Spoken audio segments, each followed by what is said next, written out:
और जिनके नाम पर कोई चरित्र गाथा का वर्णन न हो, जहाँ पर साधु जन न हो, जहाँ पर यज्ञ का धूम न उठता हो, वह तुम्हारा इंद्रलोक तुम्हारे लिए ही सब कुछ है, वह हमारे लिए नहीं है। यही है भारत की जीवन दृष्टि का सार। भारत का जीवन भोगवाद के अंतस्थ में, अंतराल में योग की परिकल्पना देता है। योग का अर्थ क्या है? जब आप सुनते हैं भक्ति योग, उपासना योग, चाहे ज्ञान योग, सांख्य योग, कोई भी योग हो, तो उस योग के साथ साथ एक हमारी चेतना का वह आलंबन है जो ईश्वर के साथ जुड़ा हुआ है। ईश्वर के साथ हमारी जुड़ी हुई मानसिकता, फिर चाहे कर्म में हो तो वह कर्मयोग बन जाती है। और देखो, बहुत अच्छे आसनों की व्यवस्था में आप कुशलता रखते हो, लेकिन यदि उस आसन की व्यवस्था में सिर्फ आसन तक ही रह गए, यम और नियम प्राथमिक हैं, 5 यम और 5 नियम, सत्य, अस्तेय, ब्रह्मचर्य, अहिंसा, अपरिग्रह, 5 यम, शौच, संतोष, तपः, स्वाध्याय, ईश्वर प्रणिधान, ये 5 नियम। अगर 5 यम और 5 नियम की भूमि से, द्वार से हम आसन में प्रवेश नहीं करते सज्जनों, शरीर स्वस्थ रहना चाहिए, हम इसके पक्षधर हैं, लेकिन वह सिर्फ व्यायाम बन करके रह जाएगा, एक अच्छी एक्सरसाइज की व्यवस्था बन करके रह जाएगा। यदि उसमें ईश्वर प्रणिधान की चिंतना है तो वह व्यायाम में ही सीमित नहीं रहेगा, किंतु वह योग का एक स्टेप बन जाएगा, चरण बन जाएगा।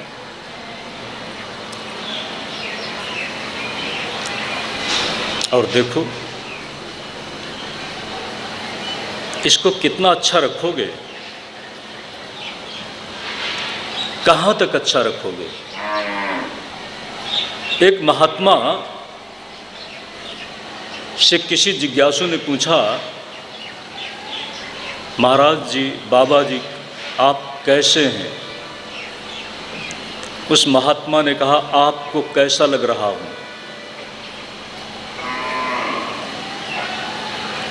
अगर मैं आपको अच्छा ही लग रहा हूं तो भी पूछने की जरूरत नहीं है, और अगर आपको मैं दिखता हूं कि अच्छा नहीं हूं तो भी पूछने की जरूरत नहीं है। फिर भी आपने पूछा ही है तो किसी पूछी हुई बात का जवाब तो देना चाहिए, इसलिए हम जवाब जरूर देते हैं। महात्मा ने कहा, देखो, जो अच्छा रह नहीं सकता उसको हम अच्छा रखने की चिंता नहीं करते, जो अच्छा रखने पर भी अच्छा नहीं रह पाता, जो हमारे मन के अनुरूप अब चल नहीं पाता, हमारे मन के अनुरूप अब हमारा शरीर साथ नहीं दे पाता, तो इसको हम क्या कहें। और जो अच्छा होना चाहिए वो अच्छा है। शरीर को हम कितना ही सजा लें, ठीक है, जरूर सजाना चाहिए, क्योंकि ये भी हमारी जो एक संस्कारों की परंपरा है। संस्कार का अर्थ ही है कि जहाँ पर भी कुछ दोष है उस दोष का मार्जन कर दिया जाए। इसीलिए सज्जनों, स्नान आदि और दूसरी भी व्यवस्थाएं हैं। श्रृंगार हमारे भारतीय जीवन का एक बहुत महत्वपूर्ण पहलू है, इसलिए हम उसके खिलाफ नहीं हैं। किंतु यह तो अच्छा है, तन तो अच्छा है, लेकिन तन के अंदर बैठा हुआ आदमी अगर अच्छा नहीं है, तन से बड़ा सुंदर दिखता है सज्जनों, ये तन की सुंदरता, आउटर अपीयरेंस होना चाहिए अच्छा, लेकिन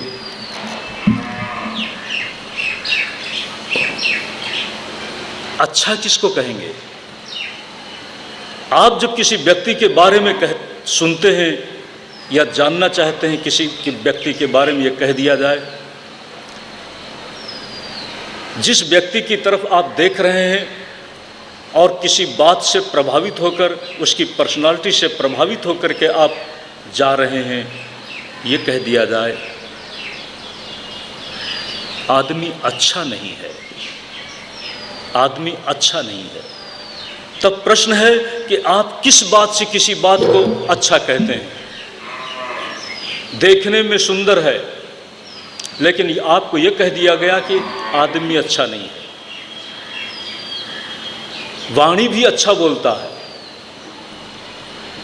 बोलता भी अच्छा है, देखने में भी सुंदर है, लेकिन फिर भी कौन सी चीज़ है जिसके कारण उसको अच्छा नहीं कहा जा रहा है? अब कल्पना कर लेना। अब इसी कल्पना के साथ आप भी अपने अंदर कल्पना कर लेना कि हम अच्छे किस बात से हो सकते हैं। हम अच्छे बने, अच्छे बने। अच्छे बनने के लिए हम कुछ अपने अंदर ही शोध करें, अपने अंदर ही मंथन करें कि हमारी अच्छाइयों का विकास किन बातों से जुड़ा हुआ है, किन किन बातों को हम अच्छाई के रूप में प्रयोग में लें, उनको मोड़ दें। तो जहाँ पर योग होता है, तमाम अच्छाइयों के बाद भी व्यक्ति बहुत अच्छा है, समाज के लिए अच्छा है, लेकिन इसी के साथ साथ सज्जनों, अगर उसके अंदर ईश्वरीय भावना का प्रवेश हो गया, ईश्वरीय दर्शन का उसके अंदर एक दृष्टिकोण पनप गया, तो उसी दिन वह व्यक्ति अद्भुत हो जाता है। ध्यान दें, आसुरी पक्ष इसके साथ नहीं है। किसी को भी देख लें थोड़ी देर के लिए। कल आपने राम को देखा, लोकाभिरामम रणरंग धीरम, लोकाभिराम राम। राम जिस रावण के सामने खड़े हैं, अगर रावण की समालोचना की जाए तो रावण विद्वता में, पांडित्य में बहुत आगे है। वेदों पर भाष्य लिखता है रावण। संपत्ति में उसका कोई अपने समय में मुकाबला नहीं था। उसकी नगरी स्वर्ण की नगरी बताई गई। इतना स्वर्ण बहुल वहाँ का जीवन था कि हर मोड़ पर सोना दिखाई पड़ता होगा। बहुत बड़ी संपत्ति का स्वामी, बहुत बड़ा परिवार का बल और बहुत बड़ा शिव का भक्त। लेकिन ध्यान दें, क्या आप रावण को सही अर्थों में भक्त कह सकते हैं। जिस शिव की आराधना से वह शक्ति संपन्न बनता है, जिस शिव से वह वरदान पाता है, अपनी प्राप्त शक्ति से वह शिव को ही मानदंड बनाता है कि मैं देखता हूं कितना मेरे में शक्ति है। शिव से शक्ति प्राप्त करता है, शिव को नहीं। यही कारण था कि रावण के अंदर एक मन में बार बार ललक उभर करके आई है, चाह उभर करके आई है, शिवेति मंत्र मुच्चरण कदा सुखी भवाम्यहम्। रावण बोल रहा है। इसका मतलब रावण के पास सब कुछ है, फिर भी कहता है कदा सुखी भवाम्यहम्, शिवेति मंत्र मुच्चरण। और इसके साथ कहाँ बोल रहा है, कहाँ रह करके, निकुंज कोटरे वसन, राजमहल की सुविधाओं में रह करके नहीं, किंतु कहीं कदा निलिम्प निर्झरी, कहीं वृक्षों के झुरमुट में कहीं झरना बह रहा हो, उसके प्रवाह को देखते हुए मैं एकांत में बैठा हुआ शिवेति मंत्र मुच्चरण, शिव शिव शिव बोलता हुआ, कब वक्त आएगा, कब समय आएगा कि मैं ये समय पा सकूंगा। ध्यान दें सज्जनों, रावण एक बात तो निश्चित है,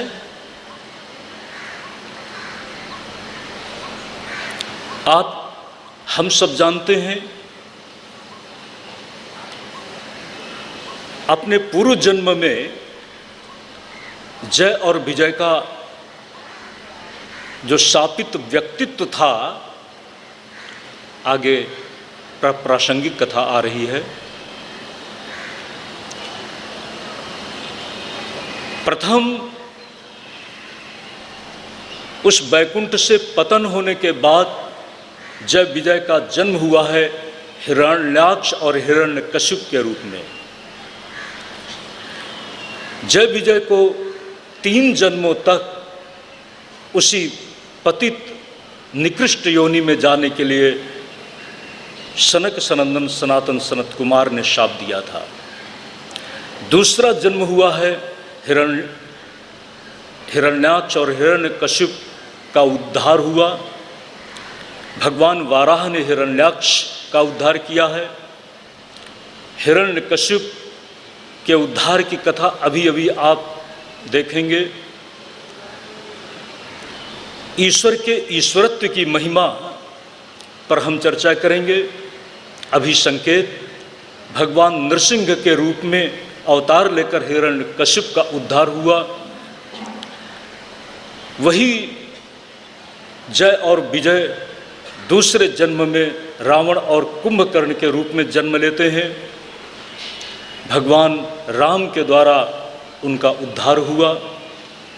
तीसरे जन्म में शिशुपाल और दंतवक्त्र के रूप में जन्म लेते हैं। शिशुपाल और दंतवक्त्र ये भगवान के बड़े निजी संबंधी हैं, कोई बहुत दूर के नहीं हैं, संबंधी हैं। इसीलिए सज्जनों, सुखदेव जी महाराज एक तरह से संसार की कथा ही कह रहे हैं, लेकिन संसार की कथा में कहाँ कहाँ पीड़ा है, कहाँ कहाँ विडंबना है और कहाँ कहाँ विषमवादिता है। इसको समझ करके हम संसार में सारग्राही बने और संसार की जो एक चल रही सम्मोहन की मूर्छा है, उसमें कहीं हम सत लक्ष्य को खो न दें। परीक्षित जिस आज भूमि में है,